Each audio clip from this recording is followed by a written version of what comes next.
December 1967. The campaign of North Vietnamese General Giap is going badly.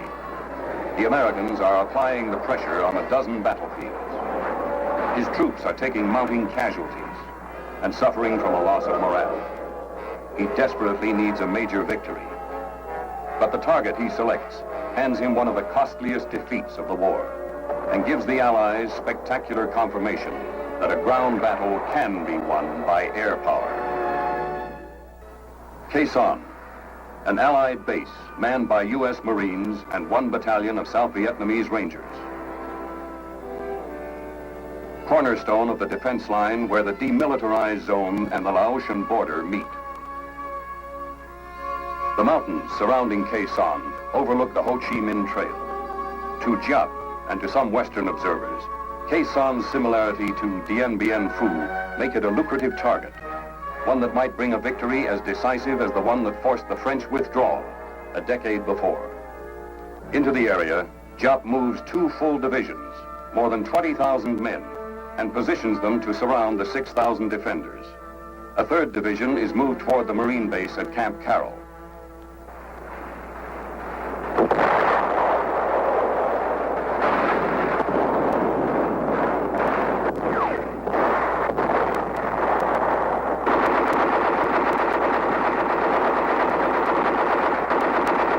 As the battle lines are drawn and the Marines repulse probes against their tightened perimeter, General William Westmoreland gives his Deputy Commander for Air, General William Momeyer, operational control of all air elements in the defense of Khe Sanh. On January 19th, the largest and best coordinated air campaign of the war is launched against the enemy.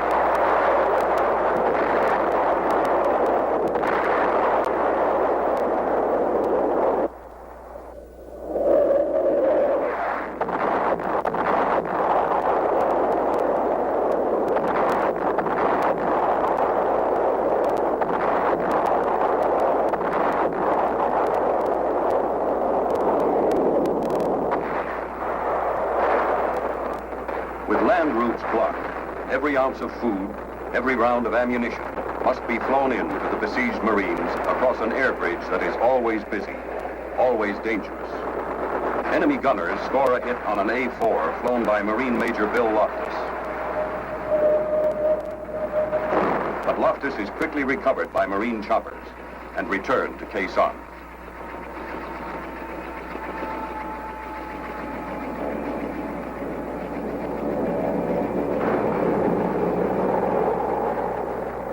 The big cargo aircraft become known as mortar magnets.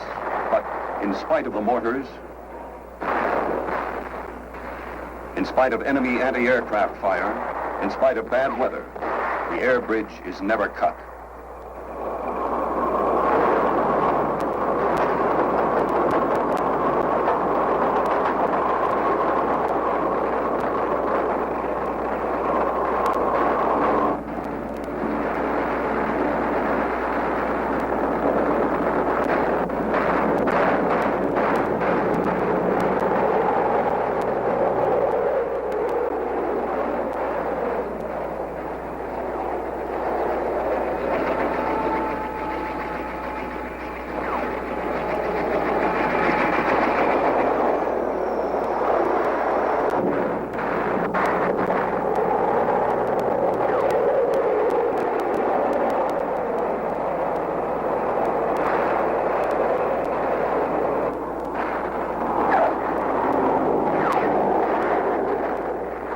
In the first month of the siege, Air Force C-130 and C-123 aircraft deliver nearly 11,000 tons of supplies and move more than 3,000 troops, refugees, and wounded in and out of the base. Their daily load averages as much as an 80-truck convoy.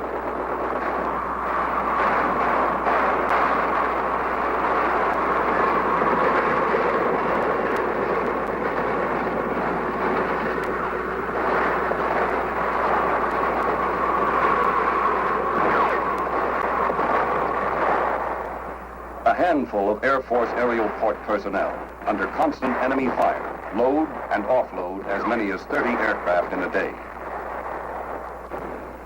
As As the supply by air continues, the Air Force coordinates intelligence from all sources to pinpoint the enemy positions.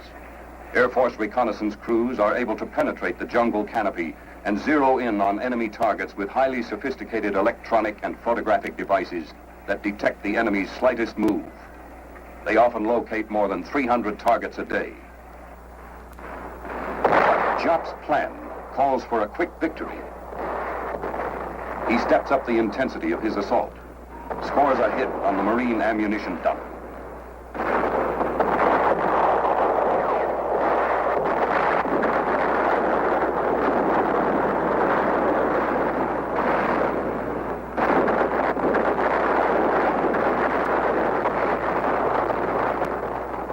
On 23 February, 1,300 rounds slam into Khe Sanh. Casualties among the defenders mount.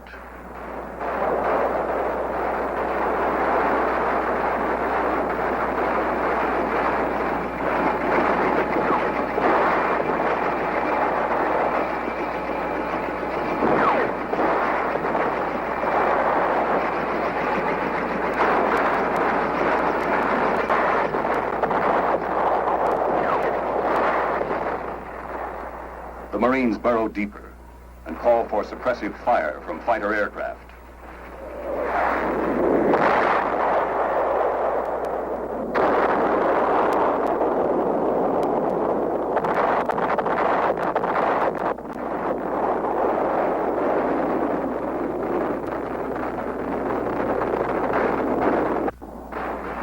On the airstrip, the airlift planes meet increasing enemy fire.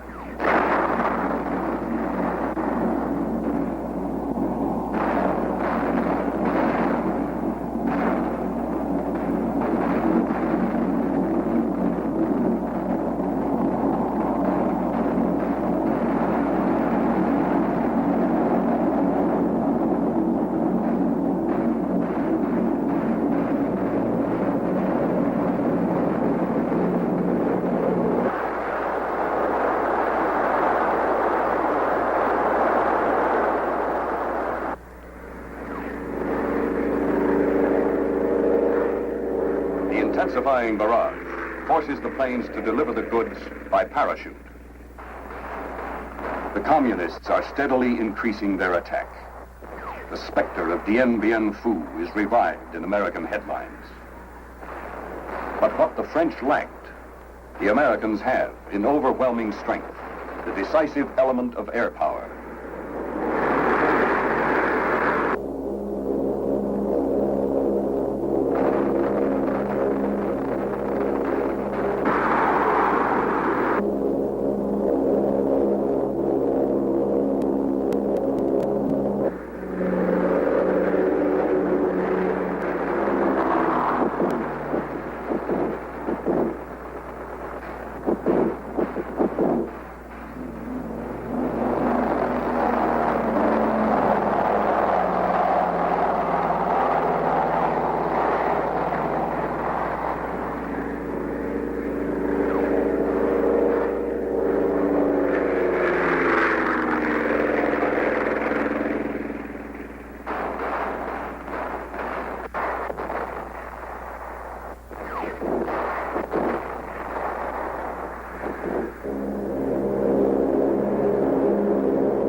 Coordinating around-the-clock strikes, airborne battlefield command and control centers in modified C-130 aircraft orbit Khe Sanh, enabling the airborne commander on the scene to talk with the Marines on the ground, the fighter aircraft pilots, and 7th Air Force headquarters in Saigon.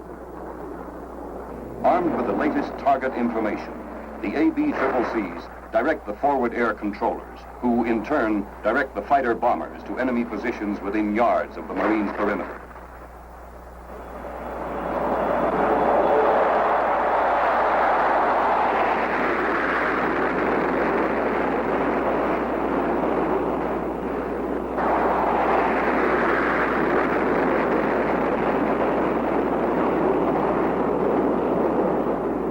The B-52s, with their sophisticated radars, are able to strike in any weather. Each carrying more than 30 tons of bombs, blast enemy bunkers and supply dumps, devastating the surrounding landscape.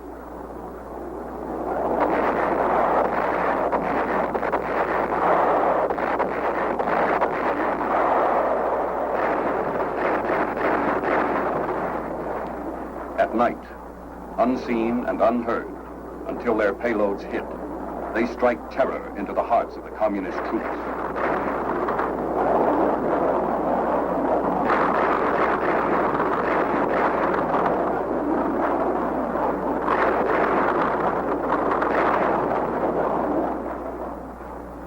The air effort is massive.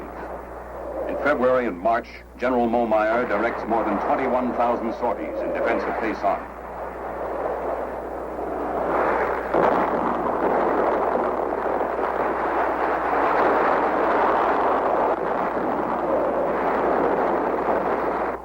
Of these, 2,500 are flown by the B-52s.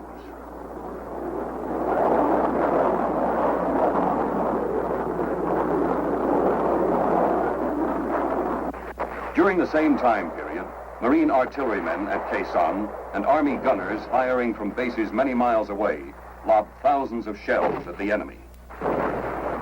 In March, about the time of the 14th anniversary of his victory at Dien Bien Phu, Giap orders the withdrawal of the first of 2 divisions which are then in the process of being destroyed.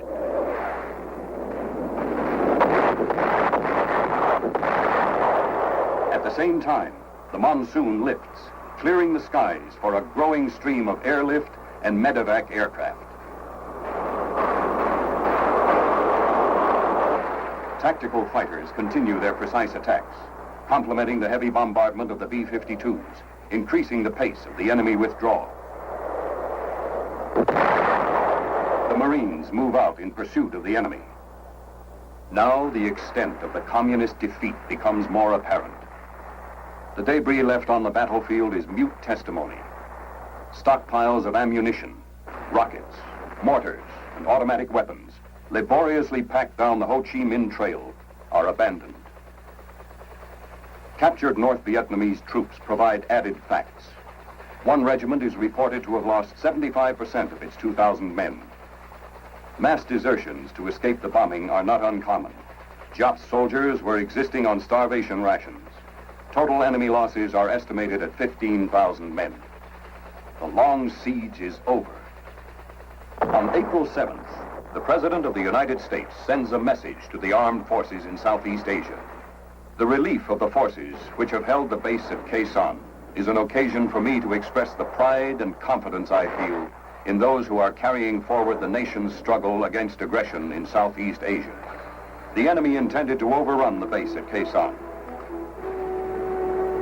Less than 6,000 United States Marines and South Vietnamese Rangers, backed by our tremendous air capacity, pinned them down, kept them away from the populated areas, and imposed heavy casualties.